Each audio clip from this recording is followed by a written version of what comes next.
Bismillahirrahmanirrahim. Qala al-musannif rahimahullahu taala wa nafa'ana bihi wa bi 'ulumihi fid dharaini amin. Al-haditsus sabi' wa salatun, hadis ke-37. An Ibnu Abbas radhiyallahu anhuma an Rasulillah sallallahu alaihi wasallam fima yarwi ar-rabbih tabaraka wa ta'ala qala Inna Allah Ta'ala katabal hasanati was sayyiat thumma bayyana dzalik. Faman hamma bihasanatin falam ya'malha katabaha Allahu 'indahu hasanatan kamilah. Wa in hamma biha fa'amilaha katabaha Allahu 'indahu asyra hasanat ila sab'i mi'ati dhi'fin ila ad'afin katsirah. Wa in hamma bisayyi'atin falam ya'malha katabahallahu 'indahu hasanatan kamilah. Wa in hamma biha fa'amilaha katabahallahu sayyi'atan wahidah. Rawahul Bukhari wa Muslim fi sahihaihima bi hadzal huruf. Secara zahir hadis ini merupakan hadis qudsi. Tetapi sebagian ulama mengatakan bahwasanya ini bukan hadis qudsi, tapi maksud fima yarwi ar-rabbih yang beliau riwayatkan dari Tuhannya, itu maksudnya adalah fima yahkihi an fadli rabbih, yang diceritakan Rasulullah dari keutamaan dari Tuhannya atau hikmahnya atau yang semisal itu. Karena memang redaksinya penggolongan katanya dari Rasulullah. Innallaha katabal hasanat, masih pakai Allah.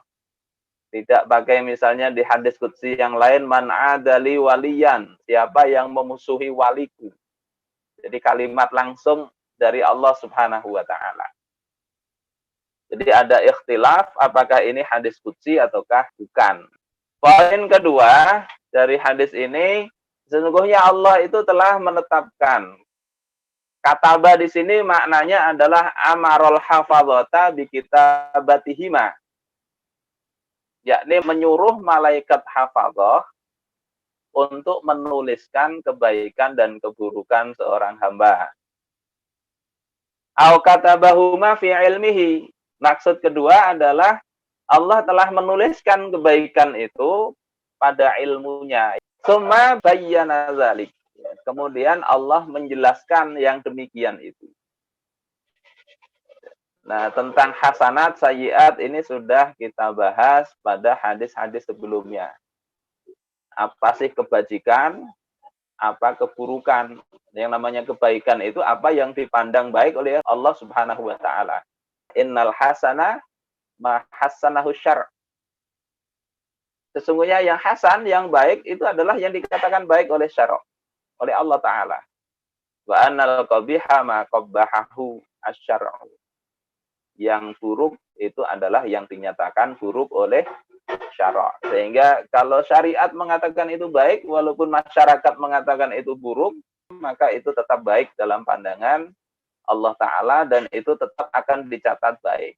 Sebaliknya, kalau itu dianggap baik oleh masyarakat, tetapi itu dianggap jelek oleh Allah Ta'ala sesuai dengan risalah yang dibawa Rasulullah, maka walaupun seluruh orang memujinya itu tetap dianggap sebagai sebuah keburukan.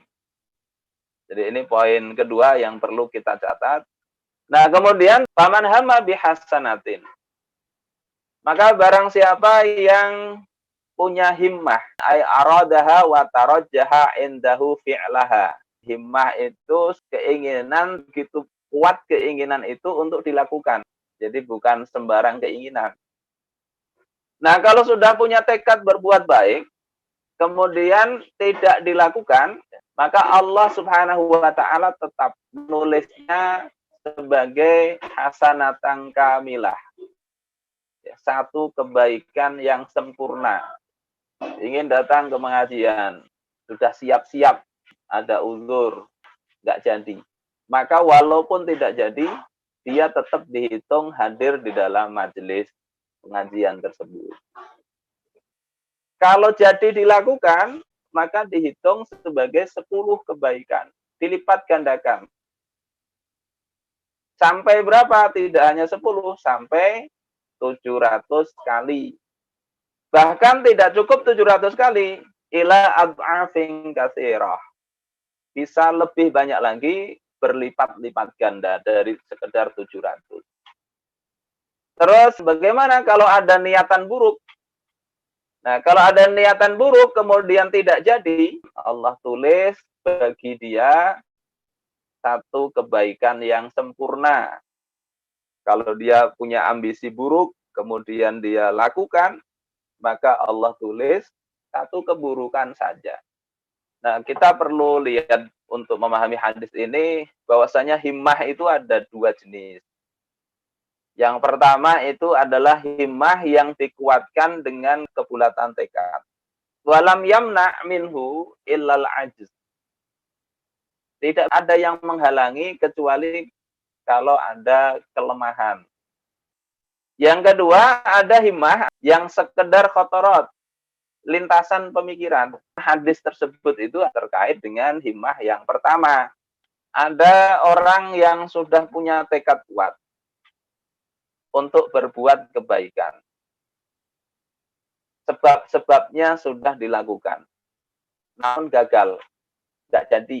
Seperti yang saya ceritakan tadi, mau pengajian, siap-siap, ganti baju yang baik, tiba-tiba misalnya banjir. Maka tetap dia dihitung hadir ke pengajian.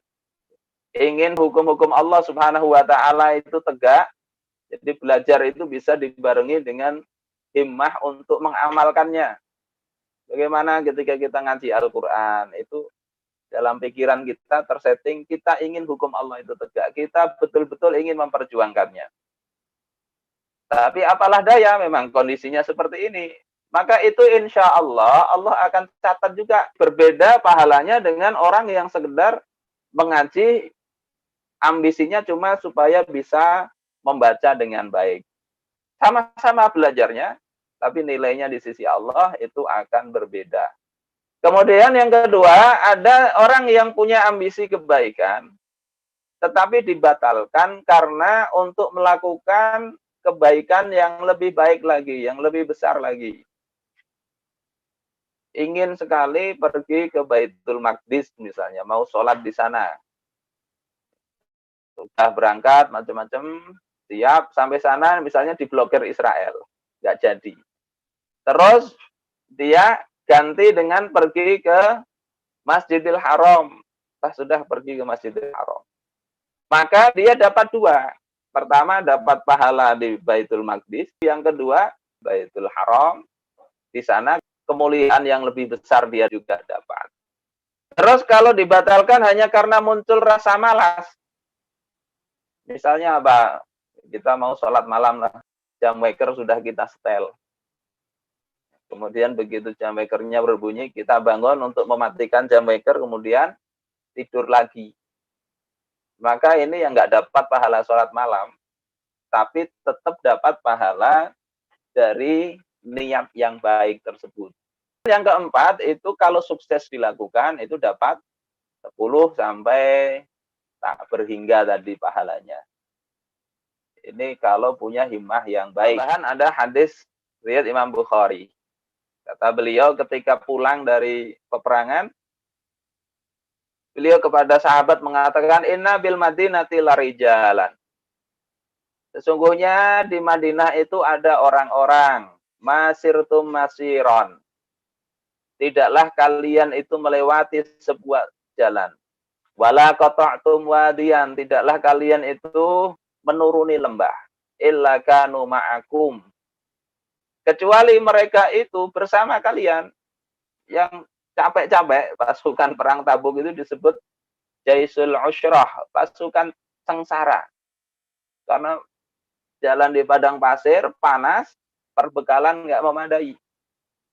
Yang lain di Madinah nggak ikut, tapi bersama kalian.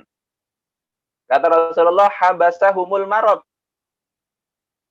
Kenapa mereka dapat pahala? Mereka punya himmah, punya motivasi, tekad yang kuat. Tapi ternyata Allah berikan sakit sehingga nggak bisa ikut berangkat. Dalam riwayat yang lain dikatakan illa syarakukum fil ajri. Melainkan mereka itu berserikat dengan kalian dalam pahala, dapat bagian dari pahala kalian. Jadi ini luar biasanya motivasi tadi.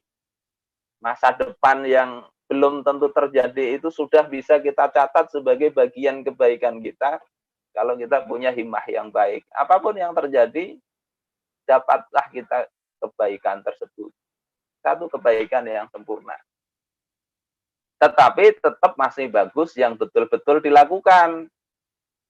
Jangan dengan hadis ini kemudian kita beralasan, oh kalau gitu yang penting niat, kemudian nggak jadi. Kan sudah dihitung satu kebaikan. Nah yang kalau dilakukan kan sampai 10 sampai berlipat-lipat. Nah, ini kadang kalau bagi orang yang malas ini, hadis ini bisa jadi alasan. Alasan untuk malas. Padahal nggak begitu. Terus bagaimana dengan himmah yang buruk? Pertama, kalau itu dibatalkan karena Allah Ta'ala, hendak mencuri misalnya, kemudian mikir-mikir nanti kayak apa kalau ditanya oleh Allah, akhirnya nggak jadi. Maka ini ditulis sebagai satu kebaikan. Kebaikannya bukan karena sekedar batalnya, tapi karena dibatalkan, alasannya takut kepada Allah. Kemudian yang kedua, bisa jadi memang dia berambisi keburukan, kemudian dibatalkan karena tidak mampu. Kalau dia tidak melakukan sebab-sebabnya, maka sekedar niatnya yang dihitung keburukan. Kemudian yang ketiga, gagal karena tidak mampu dan sudah melakukan sebab-sebab, misalnya ingin berzina, kemudian menawar ke perempuan yang bisa ditawar. Pas tawar-menawar, ternyata duitnya nggak cukup. Nggak jadi akhirnya berzina itu. Maka tetap dia dicatat keburukan. Kemudian yang keempat, kalau tidak melakukan sebab-sebabnya dan dibatalkan bukan karena Allah Subhanahu wa Ta'ala, maka tidak ada dosanya. Karena membatalkannya bukan karena Allah Subhanahu wa Ta'ala. Sekedar berubah keinginan aja.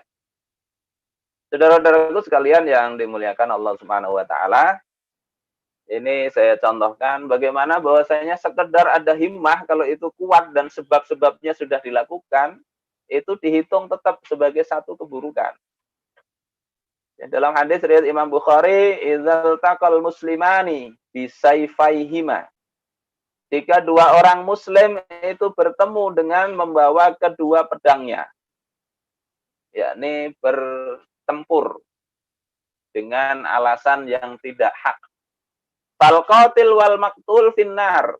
Maka orang yang membunuh dan orang yang dibunuh itu sama-sama masuk neraka.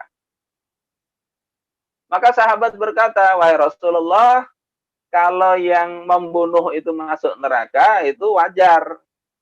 Tapi apa dosanya yang terbunuh itu? Maka kata Rasulullah, innahu kana harisan ala qatli sahibih. Yang terbunuh itu juga masuk neraka karena dia punya keinginan kuat untuk membunuh sahabatnya tadi. Jadi walaupun dia terbunuh, tidak membunuh itu karena dia yang kalah. Kalau dia yang menang, dia yang membunuh. Itu kalau kondisi himmahnya itu sudah sampai ke melakukan sebab-sebab itu. Tapi kalau himmahnya sekedar lintasan pemikiran, maka itu tidak dihitung sebagai sebuah dosa. Sebagaimana kalau kita lihat di dalam cerita Nabi Yusuf, walaqad hammat bihi wa hamma biha. Sesungguhnya Zulaikha itu menginginkan, ada niatan kepada Nabi Yusuf. Nabi Yusuf juga begitu. Nah, apa bedanya Nabi Yusuf dengan Zulaikha kalau kayak itu? Kalau Zulaikha itu sudah melakukan sebab-sebab untuk bagaimana bisa mendapatkan Nabi Yusuf alaihissalam. Sementara Nabi Yusuf itu himmah di situ, kalau ahli tafsir ada memang perbedaan penafsiran. Bagaimana kok bisa Nabi Yusuf itu juga berambisi, bercita-cita, berkeinginan dengan Zulaikha? Ada perbedaan para ahli tafsir. Salah satunya maksud himmahnya Nabi Yusuf terhadap Zulaikha itu sekedar lintasan pikiran. Lintasan pikiran yang manusiawi sebagai seorang laki-laki yang normal ketika mendapati sesuatu yang bagus di depan, ya ada lintasan begitu.